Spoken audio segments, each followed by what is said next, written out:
Ngana boy, wananitangana boy. Bibi yako atalisi.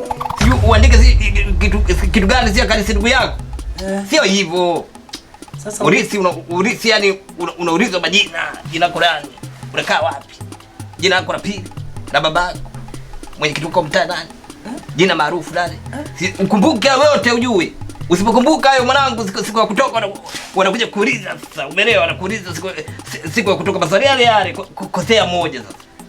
Unarudi kiparanga. Wewe sio kutoka tena.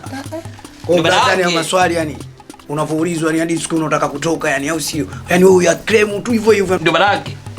Ushakuwa mtihani. Ukikosea moja unarudi kiparanga. Mpaka siku upatie ndio utakuwa wewe. Na hapo sio mpaka uitwe jina ujue. Ushakuwa mtihani.